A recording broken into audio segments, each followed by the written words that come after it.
안녕하세요. 네, 오늘도 오랜만에 영상을 촬영하게 되었습니다. 정말 오랜만에 찍게 됐는데요. 이제 뭐 수업도 있고 이것저것 준비하는 것들이 있다 보니까 영상보다는 좀 제 업무적인 부분에 집중을 하고 있었던 것 같아요. 일단은 요즘에 제가 많이 티칭을 하면서 누락되고 있는 부분 혹은 이거를 놓쳤을 수도 있겠다라는 부분들이 있어서 그걸 좀 공유하고자 영상을 찍게 됐고요. 이제 두 파트로 나눠서 이제 손과 발과 이렇게 사지 쪽을 분리해서 설명을 드리고 싶은데, 요거는 제가 이제 자이로를 접목해서 티칭을 하다 보니 그런 부분이 이걸 알면 필라테스에서도 되게 중요하게 놓치지 않고 알려드릴 수 있겠다라는 생각이 들더라고요. 그래서 좀 심플하게 연관성 있는 동작들 한 3개 정도, 3-4개 정도 골라서 좀 설명을 드리려고 하고요. 일단은 제가 써놨던 대로 암과 핸드, 그러니까 팔과 우리 손에 연결되어 있는 부분을 말씀을 드리려고 해요. 일단은 저희가 뭔가 푸시스루 바든지 아니면 바 같은 거를 밀 때 보면 푸시하는 힘이 전달이 제대로 안 될 때가 있어요. 실질적으로는 이제 몸을 코어를 잡고서 팔을 밀어내는 힘으로써 밴드 앤 스트레치를 하는 느낌으로 움직임이 들어가는데, 뭐 다리도 마찬가지지만 팔도 그런 암의 동작들이 있죠. 그래서 스트랩을 가지고 할 때는 아무래도 고정점이 없다 보니까 불안정성을 도모하면서 하는 거라서 좀 더 어려울 수 있고 흔들림이 있을 수 있지만, 바나 이런 뭔가 롤되어 있는 고정되어 있는 바를 밀 때 또한 되게 우겨지는 효과를 느끼실 수 있을 거예요. 뭐 핸들에 있는 그립을 잡는 그런 동작들이라든지, 아니면은 체어 핸들에 있는, 아니면은 푸시스루 바, 아까 말했던 대로 아니 풋바, 이런 바 같은 거 이렇게 고정되어 있는 것 또한 밴드 앤 스트레치가 되게 고립되는 점이 흔들리고 불안정하고, 그다음에 어깨가 찝히고 팔꿈치가 밖으로 돌고 이런 안정성이 깨지는 현상들이 일어날 수 있다고 저는 생각이 들고요. 그런 케이스도 많이 봤고요. 제가 티칭을 할 때 그 부분을 알려드려서 뭐 단순하게는 트라이셉스나 뭐 바이셉스나 이런 3두나 2두를 작용점이 좀 잘 안 돼서 팔의 힘이 좀 없어서 그럼 스프링의 강도를 낮춰서 뭐 이런 걸로도 접근하는 분도 있을 거고, 그렇게 접근하는 방법도 있지만, 그거 이전에 이제 인지력 부분에서의 놓침으로 인한 현상일 수도 있다라고 저는 생각이 들거든요. 그래서 그런 부분들이 이제 인지 부조하다라고 저는 느껴서, 그걸 어떻게 인지를 해야 되냐라고 접근을 하면, 암이라는 부분을 제가 지금 얘가 부러졌는데 이쪽 판은 정상이니까 이걸로 보여드리면, 이제 숄더에 연결되는 부분이 있을 거고요. 그 다음에 이제 엘보라고 해서 우리 팔꿈치라는 부분이 있고, 그 다음에 이제 손이라는 부분이 있죠. 손목에서 연결되는 이 손바닥에 있는 부분이 있는데, 이게 자이로 같은 경우는 핍스라인 중에 하나라고 볼 수 있어요. 손에 뻗치는 힘, 손을 밀어내는 힘, 손을 이완시키는 힘, 길게 늘리는 힘, 여러 가지 힘으로 작용이 되지만, 요거의 연결점을 봤을 때 내 몸에서 파생되는 힘이라고 봐야 되거든요. 내 몸은 요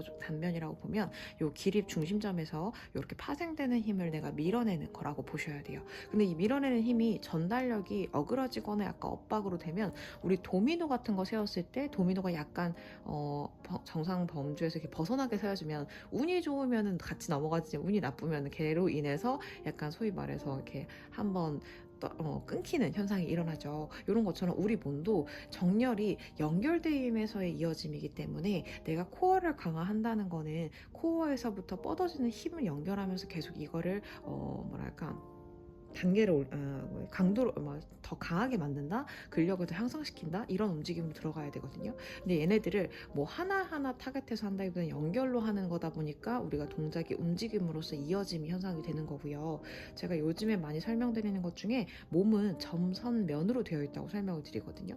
얼마 전에 김한기 그 작가분 아시는 분들 아시겠죠? 유명하신 분이니까. 그분이 점선면으로서 그림을 형상화해서 가까이 보면 점도 있고 조금 멀리 보면 선도 있는데 더 멀리 보면 면으로서 표현이 되는 그림을 그리시잖아요. 저희 몸도 마찬가지예요. 저희 몸도 점으로 표현이 돼 있고, 선은 근육의 이음새라고 보면 될 것 같고, 면은 우리 몸의 전체 입체적인 현상을 말하면 될 것 같아요. 그래서 우리가 축대를 사용해서 관상면, 시상면 이런 식으로 면을 움직이지만, 실질적으로는 선이 교집합되는 구간을 기준으로 축으로 만들어지고, 그게 점으로 표현될 수도 있다라고 생각을 하면, 점이라는 게 인지력이라고 보셔야 될 것 같아요. 그래서 사실 타겟이 될 때 뭐 골반 인지를 못해서 안 안테리얼, 뭐 포스테리얼 이런 트위트 임프린트 못한다. 이런 것도 사실 인지력 부조하거든요. 내 10본이라는 게 어떻게 위치되어 있고 좌골이 어떻게 진행하면서 골반이 어떻게 움직이는지를 알려면 사실 인지력이 좌골부터 있어야겠죠. 그래서 그런 식으로 인지가 잘 돼 있어야 되는데 팔의 움직임 또한 아까 말했던 대로 숄더랑 엘보랑 핸드가 다 연결돼 있으셔야 돼요. 그래서 그 인지를 주기 위해서 일단은 가장 말단 포인트 되는 부분부터 인지를 해야겠죠. 그래서 손바닥을 지탱하는 힘 같은 게 좀 인지가 되셔야 될 거예요. 그래서 손바닥을 먼저 인지하니까 푸시하는 힘, 서로 뭐 손뼉치기라고 설명을 해도 되고 그런 푸시하는 힘을 인지를 한 다음에 그 다음에 팔꿈치를 이어서 어깨까지 연결되게끔, 근데 그 와중에 내 몸이 무너지지 않게끔 하는 게 이 동작이라고 보면 돼요. 그래서 이 트라이셉스 프레스 세팅으로 동작을 만약에 한다고 하면 이 손의 핸드와 엘보까지를 연결하는 거를 인지하는 부분의 동작이라고 보면 될 것 같아요. 이때 숄더는 트렁크랑 몸통이랑 같게끔 고정되어 있는 상태에서 팔꿈치와 손의 강도만 움직여서 밴드 앤 스트레치로서 이 두 개의 인지점을 캐치를 해드리게 하는 거고요. 그 다음에 이제 풀레인지로 팔을 폈을 때 동작으로 들어갈 때는 매트 동작 중에 레그 풀이라는 동작이 있는데, 물론 어드밴스 동작이라서 메인 동작으로 회원들한테 안 할 수도 있긴 하지만 실질적으로 힙을 띄우는 동작으로 만약에 니를 밴딩해서 한다고 치면, 모드에 없나요? 없네요.